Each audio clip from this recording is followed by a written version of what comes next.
안녕하세요. 인코랩TV 김승천입니다. 안녕하세요. 카티비 뉴스 민준식입니다. 제가 소개를 부탁드리려고 했는데 알아서 해주셔서 네. 사실은 저희가 지금 오늘 프레스데이를 가졌던 2024 부산 모빌리티 쇼를 보고 이제 서울로 다시 돌아가는 길입니다. 카티비 뉴스 민준식 부장님하고 같이 이제 상행선 하행선을 제 차로 좀 이동을 하고 있고요. 거기에 나왔던 차들에 대해서 좀 약간 암말 대잔치를 좀 해보려고 합니다. 행사 자체는 뭐 규모가 아주 크지는 않았지만 그래도 굵직굵직한 모델 몇 가지가 있었어요. 그래서 그것들 위주로 좀 여러분들께 말씀드려보려고 합니다. 어떤 차에 대한 것부터 얘기를 해볼까요? 마청부터 가야죠. 뭐 현대부터 가야 하지 않을까요? 아니면은 그렇죠. 수입 브랜드를 먼저 할까요? 뭐 이건 그렇죠. 사실 이번에는 그 수입 브랜드는 유일하게 BMW와 미니가 그 출품을 했었습니다. 또 그게 또 어떤 그 행사 전체의 의미를 좀 높여준 부분도 있다고 보이고요. BMW 먼저 하시죠, 그러면. 그 BMW는 저는 굉장히 좀 개인적인 시각으로 좀 접근을 해보자면은 솔직히 말씀드리면 저 요즘 BMW 디자인 완전히 산으로 갔다고 생각하고 굉장히 싫어합니다. 그 이상해져 버린, 거대해져 버린 그 키드니 그릴이 럼 그릴이 되더니 지금 돼지코가 돼버렸잖아요. 그 부분에 대해서 너무나 실망을 하고 있었고, 역시나 또 그게 그대로 나온 게 그 iX2 전기 SUV, 그건 뭐 돼지코가 돼버렸고, 그리고 그 한 쌍의 폐 모양의 그 M4가 또 그 흉측한 앞모습을 드러내고 페이스리프트 모델로 나왔었는데요. 뭐 걔네들도 뭐 좋은 차들이긴 합니다만, 이번에 제가 참 관심 있게 봤던 건 사실 작년에 공개됐던 노이에 클라스. 노이에 클라스에 대해서 어떻게 좀 약간 배경 설명을 좀 해주실 수 있을까요? 저 잘 모르니까 그냥 해주세요. 저도 잘 몰라요. 네. 전 딴 거 다 필요 없고. 네. 어떻게 보면은 그게 커져버린 그 BMW의 그 키드니 그릴을 가지고 그거를 넓혀가지고 앞 얼굴로 만들어버리고 거기에 이제 헤드램프까지 다 넣어버렸는데, 어떻게 보면 더 우스꽝스러워 보일 수 있고, 그런데 여기서 저는 옛날 진짜 BMW의 얼굴인 그 E24 6 시리즈 635 CSI의 그 귀공자 같은 그 귀티나는 잘생긴 남성, 핸섬한 남성의 얼굴이 드러났습니다. 그러니까 좀 이렇게 파여있고, 눈이 깊숙하게 파여있고 날카롭고, 그러면서 그 정말 차 같은, 그러니까 앞에 그릴이 이렇게 넓게 퍼져 있고, 날카로운 눈매에 눈알이 있고, 그러면서 날렵한 라인이 있고, 그런 부분이 여기 앞으로의 BMW의 얼굴이 된다고 하니까는 저는 감사합니다. 이제 BMW가 다시 예전에 그걸 찾는구나 하는 생각이 들어서 좀 기뻤습니다. 어떻게 생각하세요?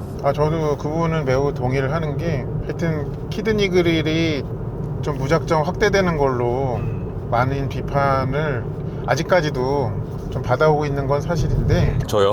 근데 이제 얘는 여전히 크지만 그게 아래 위로는 좀 많이 슬림해졌고, 그렇죠. 그게 앞을 좌우로 이렇게 그릴이 덮는단 말이에요. 그러면서 그거의 양쪽 끝단에다가는 헤드램프를 통합을 시켰고, 그 예전 얼굴이 나왔잖아요. 네, 그래서 또 각도도 앞을 향해서 이렇게 내려오는 스타일이 아니라 이렇게 역방향으로, 그렇죠. 약간 각도도 이렇게 넣어놨고, 옛날식으로. 네, 그래서 그런 부분에서는 좀 긍정적인 것 같고, 그래서 그렇게 앞에 얼굴이 약간 멋짐 쪽으로 그렇죠. 다시 좀 유턴을 한 부분이 있고, 그리고 저는 안에 앉아보지는 못했지만 차의 외관이 그렇게 큰 차는 아니었는데 뒷자리 공간이 꽤 여유가 있더라고요. 물론 얘는 양산 단계로 가면 또 많은 수정이 가해지긴 하겠지만, 얘는 어쨌든 노이에 클라스라는 이름답게 그 전기차만을 위한 그런 그 플랫폼 아닌가요? 맞아요. 그러면서 이제 BMW가 전기차 쪽으로 가겠다고 우리는 했고, 또 그 방향이 또 괜찮게 가고 있었는데, 이번에 그렇게 디자인까지 좀 옳은 방향으로 좀 가는 것 같아서 저는 상당히 이게 좀 마음에 들었습니다. 네, 그래서 차의 크기에 비해서 뒷좌석 공간이 꽤 널찍하고 넉넉하더라 하는 게 이제 그 차에서 눈에 들어와서, 좀 요게 양산차에도 반영이 된다면 꽤 긍정적으로 받아들여질 것 같다는 생각이 들었습니다. 자, 그러면 다음에는 어떤 차 말씀 나눠볼까요? 미니 가야죠, 미니. 미니요, 예. 예. 미니. 더 이상 미니 하지 않은 미니가 또 왔습니다. 촌놈, 컨트리맨. 이제 컨트리맨 같은 경우는 사이즈가 이제 거의 C 세그먼트에서 B 세그먼트, 그러니까 C에서 D를 넘나들 정도로 좀 등치가 커졌거든요. 뭐 지금까지 나온 미니 중에서 가장 덩치가 크다고 또 자인까지 했습니다, 미니가. 그래서 좀 슬펐어요. 미니는 미니다워야 된다는 또 이런 고루한 생각을 가지고 있는데 이런 또 똥땡이가 나왔네 하고 생각을 해봤는데 SUV잖아요. SUV면 공간도 좀 있어야 되고 짐도 많이 실어야 되고 그러면은 그게 작으면은 SUV가 아니잖아요. 또 그렇게 생각하니까 이해가 되는 거예요. 그러니까 미니가 작고 앙증맞고 뭐 빠르고 재밌는 차라는 그런 이미지가 있었는데 지금은 그게 좀 보폭을 넓혀가지고 이제 더 많은 고객들을 모으고 있잖아요. 그런 의미에서 아주 괜찮게 나온 것 같고, 미니가 커져서 슬프다면은 미니 쿠퍼가 있습니다. 그건 아직 작고 이쁘더라고요. 그리고 이번에 전 긍정적으로 바라보는 부분이 그 동그란 디스플레이를 태블릿으로 이렇게 만들었다는 거, 이런 부분도 참 마음에 들었고, 차 운전하면은 당연히 성능이 좋겠죠. 옛날 미니가 좀 어땠나요? 한번 좀 기억을 좀 더듬어서. 그냥 전반적으로 차의 밖에서 바라보는 이들에게는 많이 즐겁지만, 그거와 이렇게 뭐라 그럴까, 그 차와 일상을 계속적으로 보내면 사실은 좀 피곤함이 있긴 하죠, 미니가.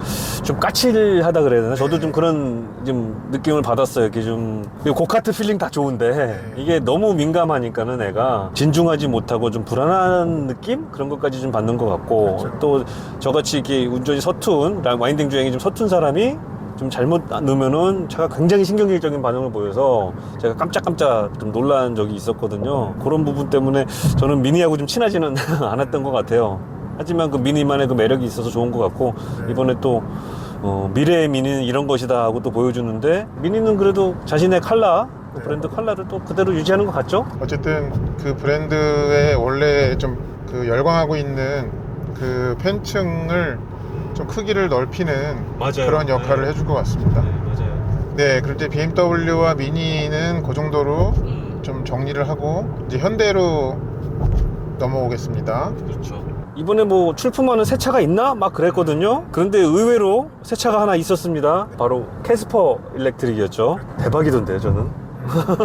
전기차 하면은 너무 비싸잖아요. 뭐 4천만 원은 기본이 5천, 6천만 원 막 그러는데, 그렇게 비싼 차를 사놓고도 고속도로 같은 데 장거리 여행을 가면은 한 400km 가면은 막 간당간당하니까 스트레스 받기 시작하죠. 그런 부분도 있고, 그래서 여러모로 좀 쓰임새가 좀 이렇게 좀 제한적인 부분이 있어요. 캐스퍼 일렉트릭이 나오면서 이게 경차잖아요. 그러면 아무래도 경차니까 값이 싸단 말이에요. 풀옵션 넣어도 2천만 원이잖아요.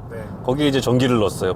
배터리 넣고 뭐 전기 해도 저는 제 생각에는 1,000만 원 내외가 되지 않을까, 추가되는 금액이. 그러면은 3천만 원대, 보조금 없이도 3천만 원대 살 수 있다.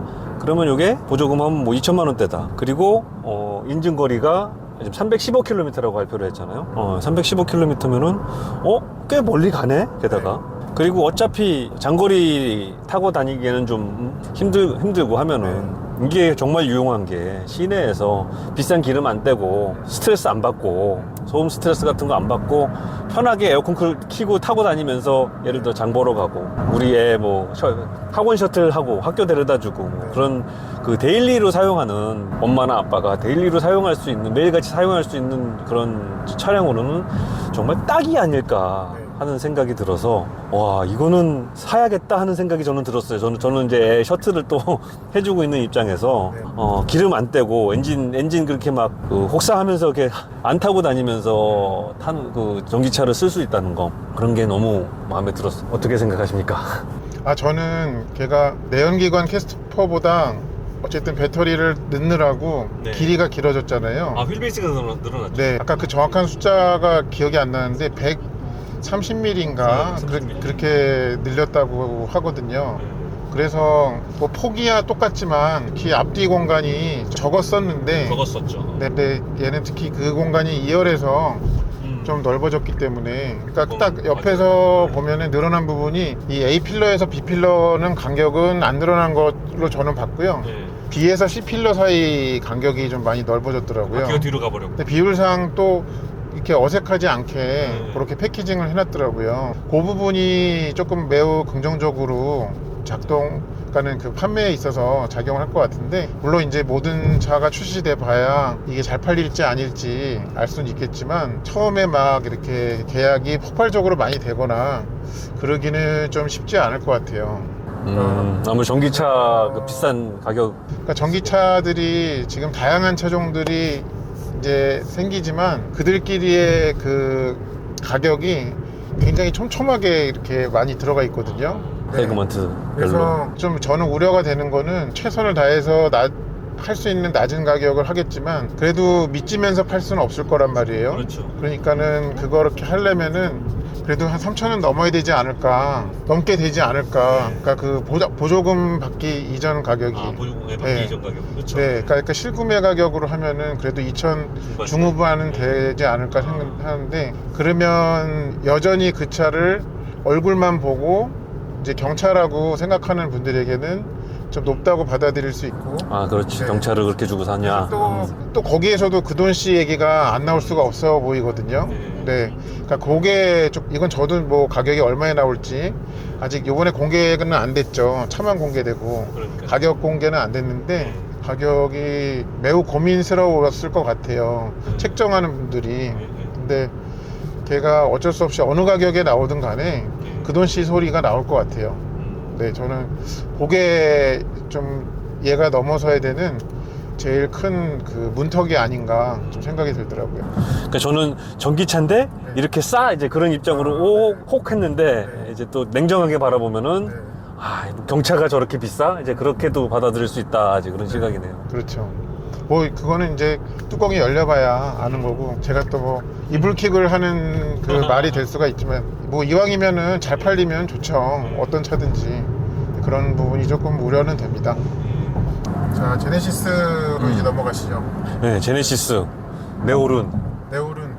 GB90의 베이스가 될 모델, GB90으로 나올 모델, 예고편이죠. 예고편. 네. 옛날 그 제네시스 컨셉트처럼요. 네. GB80 컨셉트처럼 그렇게 될 것 같은데 전기차로 나왔단 말이에요. 디자인은 뭐 그런 대형급 디자인의 그 당당한 풍채, 그리고 또 특이하게 제네시스에서는 거의 최초? 두 번째라고 보면 되겠구나. 그 캐릭터 라인을 없앴잖아요. 그 날카롭게 접은 외관이 없어졌다는 거, 그게 좀 또 특이했고, 그렇게 좀 둥글둥글하게 굴렸으면서 전체적인 그 디자인은, 모양은 깍두기, 또 각진 스타일이고, 약간 마이바흐 아니면 컬리넌, 렌지로버 그런 스타일로 이제 당당하게 만들면서 잘 디자인을 한 것 같고, 저는 가장 눈에 띄는 부분이 코치도였죠. 양문으로 열리는 거였는데, 게다가 비필러를 날려버렸다는 거. 근데 이제 지금까지는 모든 컨셉트 카드 이렇게 나온 것들 비필러 없이 이렇게 막 컨셉트 카드 했지만 결국은 가운데 비필러를 놨단 말이에요. 그러니까 이번에도 그러겠죠. 양산형은 나오겠죠, 아무래도. 네. 아무래도 그 측면 충돌에서 비필러가 없으면은 배겨낼 수가 없으니까. 네. 구조적으로 좀 강성이 낮아질 수밖에 없겠죠. 네.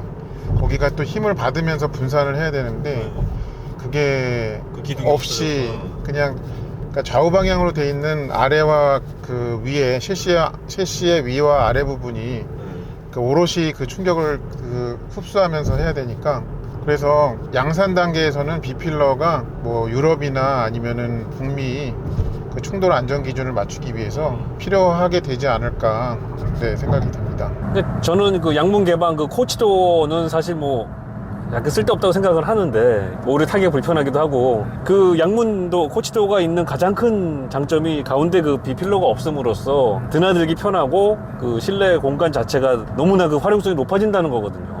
그런 부분 때문에 컨셉트카에서 그거 가지고 이렇게 장난을 치고, 이게 뭐 라운지가 되네, 뭐가 되네, 시트가 막 돌아가네, 이제 그런 그 얘기를 하는데, 이제 그런 이제 양산 완전 기준 그런 거에 그 현실에 부딪혀가지고 어쩔 수 없이 그 비필러가 계속 남는 부분, 그런 부분이 이제 디자인 쪽에 좀 관심이 있는 저로서는 참 아쉽다 하는 느낌이 들어요. 그러니까 건물을 지을 때도 건축가들이 기둥을 없애려고 노력을 많이 하거든요. 기둥을 없애버리면 실내 공간이 엄청나게 넓어지고 자유도가 높아지기 때문에.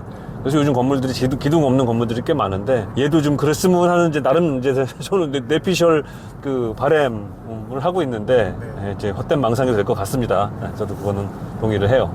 얘가 3열이 당연히 나오겠지만 거기에 사용을 위한 공간이 굉장히, 안에는 못 앉아봤어요. 근데 굉장히 넓더라고요. 그렇죠. 차가 크니까 일단. 그러니까 3열을 보조 좌석처럼 생각을 안 해도 되는 그런 클래스일 것 같고, 그러니까 GV 라인으로 나중에 나오게 된다면 그리고 모르겠어요. 이제 제네시스에서 알아서 잘 준비하시겠지만 얘는 기본이 또 뭐 5인승이 있겠고 또 3열을 아니면 옵션으로 돌리든가 네 미니밴기님에서 7인승 아니면은 이제 4인승 럭소 크루저. 네 그렇게 할 텐데 지금 방금 말씀하신 대로 4인승 버전이 좀 꼭 있으면 좋겠어요. 네 그래서 그렇죠. 최고급 리무진. 시트도 그냥 뒤로도 완전히 누울 수도 있고 네 그런 그러니까 뭐랄까 세단만 오랫동안 좀 기사를 두고 좀 운영을 해오신 네, 그런 분들에게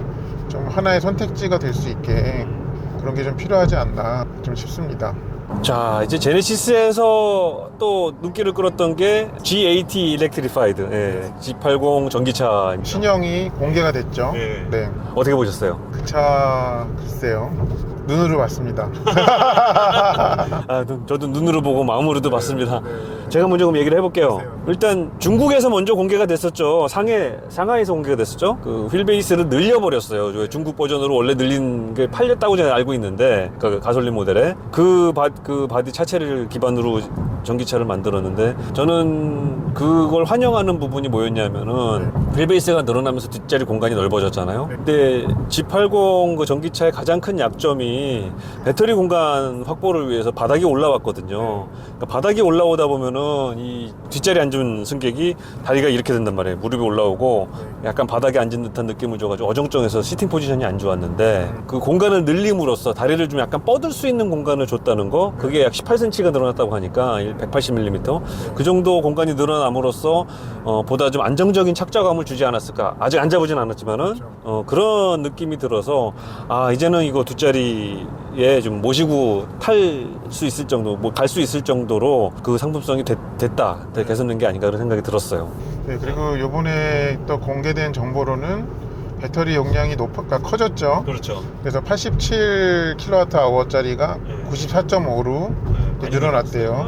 네. 그래서 뭐 기존 모델도 뭐 주행 가는 거리가 섭섭하지 않았는데 이번에도 좀 그 부분에서 업그레이드가 되었기도 했고 485km였죠?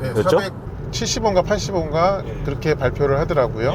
그리고 이제 가끔 뉴스 같은 거를 보면 뭐 이렇게 무슨 장관이나 이런 고위 공직자 이런 분들이 그러니까 현행 그러니까 바뀌기 이전에 G80 전기차에서 내리는 모습이 꽤 많이 보이거든요. 맞아요.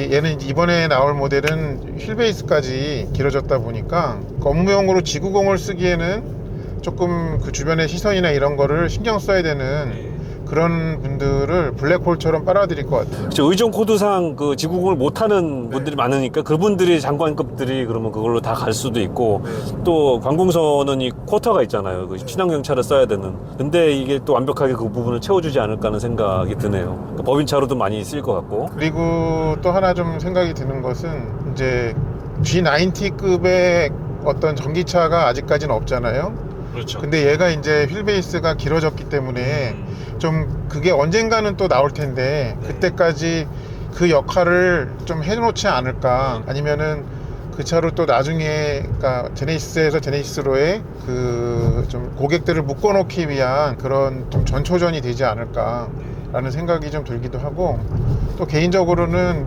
저는 현행 G80 전기차도 매우 선호하거든요. 그렇죠. 차가 좋아요.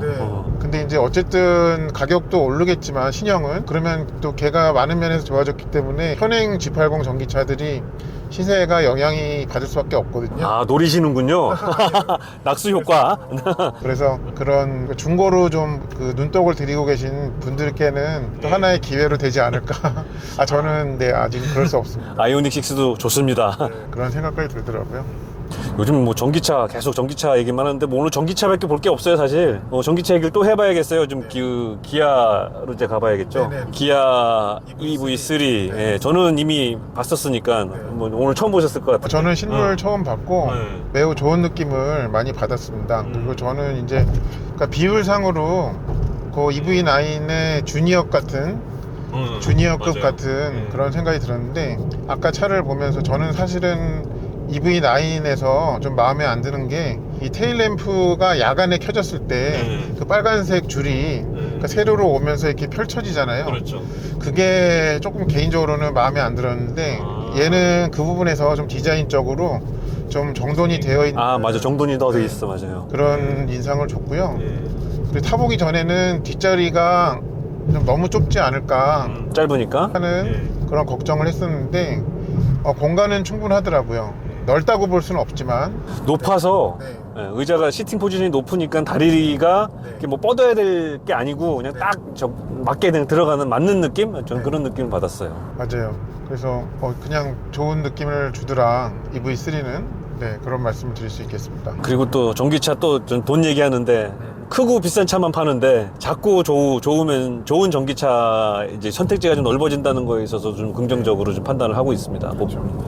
뭐 전기차 얘기만 했으니까 이제 우린 페트롤 헤드니까 내연기관차도 좀 얘기를 해봐야겠는데 이번에 아주 새롭게 공개된 또 내연기관차가 있었죠. 공개한다는 얘기 없었는데 전격 공개가 된 테스먼. 일단 그 테스먼의 좀 그 백그라운드를 제가 설명을 하자면 호주예요. 호주에 테스먼이라는 지방 이름이 있습니다.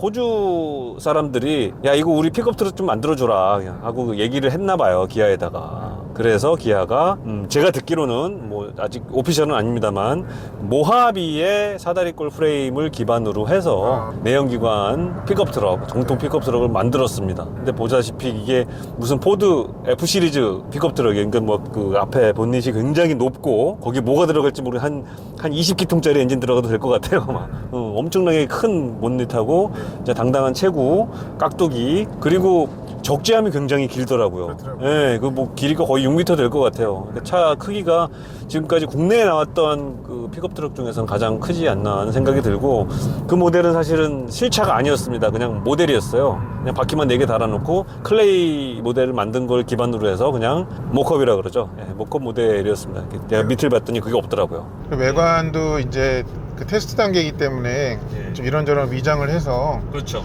그냥 실루엣과 디자인에 그냥 어느 정도의 유추만 가능한 그 정도 수준으로 공개가 됐는데 일단 얼굴부터 이렇게 높이가 굉장히 높아가지고 존재감이 굉장히 컸습니다. 그리고 이 차 때문에 기아가 좀 퇴출시키고 있는 디젤 엔진을 다시 되살린다는 또 얘기도 있어요. 그러니까 2.2 디젤, 그 R2 엔진, 걔가 이제 거의 지금 퇴출되고 있잖아요. 소렌토에서도 없어지고. 근데 걔를 다시 투입을 한다. 왜냐면 호주가 옛날에는 기름값이 쌌기 때문에 막 8기통 뭐 그런 큰 엔진도 많이 썼었는데 요즘 거기가 기름값이 한국만큼 비싸졌거든요. 그러면서 이제 거기도 작은 엔진의 다운사이징 차를 많이 찾는다고 해요. 디젤도 많이 찾고. 그래서 2.2 디젤이 들어갈 것으로 지금 예상이 되고 있고요.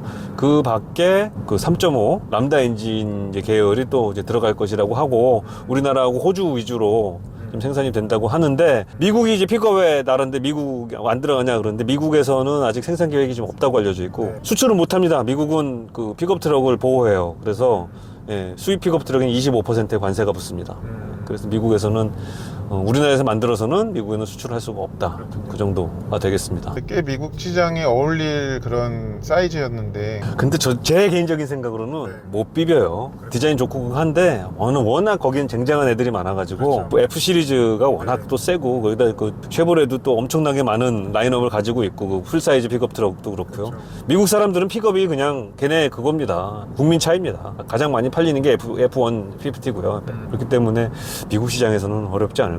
근데 이제 우리나라에서는 이제 니치 틈새 시장을 노리는 그게 되겠고 모하비가 없어져서 슬프신 분들 이거 한번 보십시오. 모하비보다 아무래도 나아지지 않을까요? 좀 기대는 합니다. 좀 고급스러운 정말 놀기에 적합한 픽업 트럭이다 라는 생각이 들더라고요. 오히려 그 지프 같은 차들의 그 수요도 흡수할 수 있을 것 같고 저는 이제 좀 뭐 걱정이 되는 부분이 픽업 트럭에서 또 좀 꽉 잡고 있었던 구 쌍용 KG 모빌리티에 좀 어떻게 하나 그쪽은 이제 좀 대책을 세워야 하지 않을까 하는 좀 생각이 듭니다. 뭐 차가 나쁜 차는 아닌데요. 렉스턴 스포츠 나쁜 차는 절대 아닌데 그래도 이게 새로 나온 게 아무래도 더 좀 앞살급으로 좀 나오지 않을까 하는 생각이 좀 듭니다. 자 이제 마지막으로 하나 더 남았죠. 하나 더 남았죠. 르노 코리아가 전격적으로 공개를 하셨죠. 오로라 컨셉트 오로라 프로젝트를 드디어 공개를 했는데 차 이름까지 깠습니다. 그랜드 콜레오스. 콜레오스가 원래 QM6의 그 수출명이었죠. 그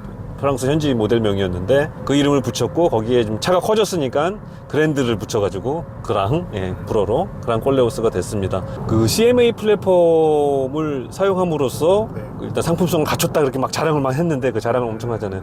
그 CMA 플랫폼이 정말 좋은 플랫폼인 것 같아요. 그 기반으로 만든 차들 뭐 몇 가지를 타봤는데 마음에 안 드는 차가 없었어요. 그 핸들링도 괜찮았고 승차감도 괜찮았고 여러모로 다 이게 그러니까 고급차의 플랫폼은 분명히 아닙니다. 왜냐하면 그 C 세그먼트를 위해서 개발을 했었기 때문에 들어봤는데 밑에가 뭐 팬시한 무슨 알루미늄을 쓴 것도 아니고 뭐 이렇게 좀 범용인데 하여튼 좋았어요. 그래서 좀 기대가 많이 되는 부분이 있고 디자인은 그에 비해서는 좀 평범했죠. 많이 본 모습도 있고 독창적이진 않았어요. 네. 디자인이. 근데 또 그렇게 마냥 어설프지도 않더라 하는 생각이 들었습니다. 저는 이제 르노 차들 보면 좀 놀라는 부분이 사실 그 도색 퀄리티예요. 칠하는 거 보면은 거의 이거는 그 프리미엄급. 저는 롤스로이스와도 비슷하다고 생각할 정도로, 그러니까 이게 오렌지 필이라 그러죠. 이게 이제 후기, 그러니까 스프레이로 뿌리는 페인트이기 때문에 오돌도돌 자갈자갈하게 그 남거든요. 그걸 오렌지 필이라고 하는데 그 오렌지 필이 전혀 없어요. 얘는 진짜 어디 광택샵에 들어가가지고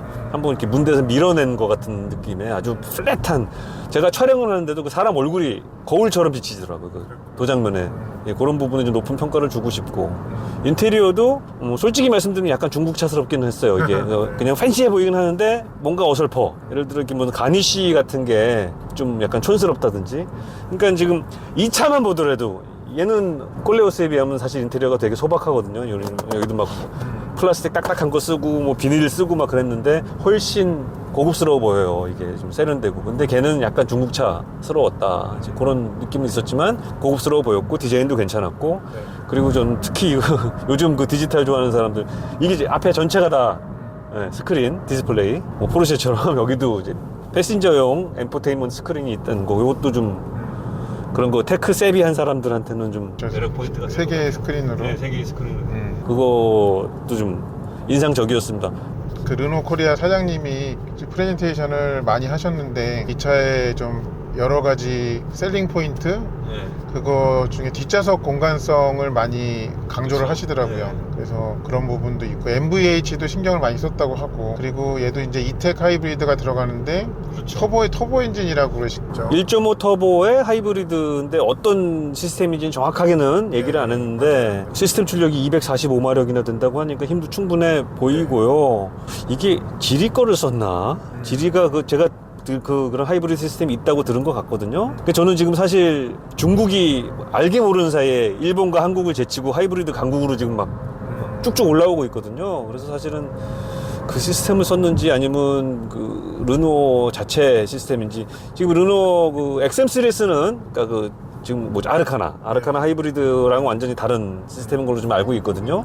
뭐 출력 자체도 다르고. 근데 이게 이제 나오면은 이제 자세한 그 스펙은 발표를 하겠지만은 되게 궁금합니다. 이 파워트레인이 어떤 파워트레인인지, 연비는 얼마나 되는지, 상품성이나 그런 부분이 이게 그 스펙대로 잘 나오고 연비도 잘 나오고 뭐 가격도 착하게 나온다 그러면은 우리나라 중형 SUV 시장에서 큰 파장을 좀 일으킬 수도 있지 않을까. 조심스럽게.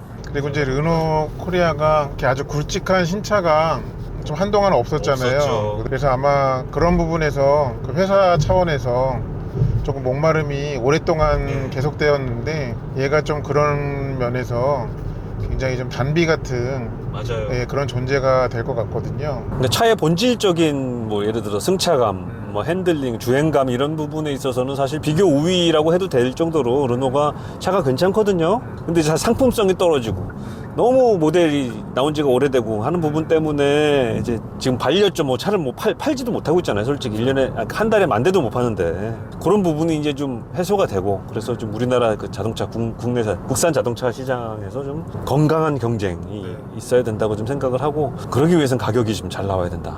뭐 저는 그런 생각을 좀 합니다. 그래서 좀 이렇게 국내 소비자들이 물론 현대기아가 잘하고 있고 거기에 맞게 시장 점유율도 높은데 다른 선택지로 진지하게 고민할 만한 그런 차로 좀 받아들여졌으면 하는 그런 생각이 듭니다. 차는 좋더라고요, 저는. 잘 됐으면 좋겠어요. 네. 자, 운전하면서 또 이렇게 아무 말 대잔치를 하고 저는 옆에서 이제 앉아서 수다를 떨고 있는데 이게 네. 그게 많이 길어졌네요. 뭐 짧고 굵게 이제 봤는데 네. 모토쇼가 사실 지금 사라져가는 추세잖아요. 지금 그렇죠. 사실 이거 봐도 뭐 완성차 업체가 뭐 몇 개 나온 거, 4개 나온 거잖아요. 지금 네. 현기제, BMW, 르노 5개 나왔구나. 좀 위상이 점점 이렇게 약해지고 있는 거는 같은데 또 가서 보니까 막상 가서 보니까 괜찮았죠? 네. 역시 오프라인에서 차는 오프라인에서 구경하는 게 맞습니다. 온라인에서 아무리 구경하고 그거 떠들어봤자 소용없습니다. 차 좋아하시는 분들은 진짜 차 새로 나왔으면 꼭 가서 직접 보시고 운전도 좀 해보시고 그랬으면 이제 좋겠어요. 아무래도 그러니까 일산 킨텍스에서 열리는 모터쇼랑 서로 겹치지 않게 경년으로 열리잖아요. 그러니까 내후년에 또 열릴 텐데 그때는 좀 더 많은 브랜드를 저 백스코에서 볼 수 있었으면 좋겠습니다.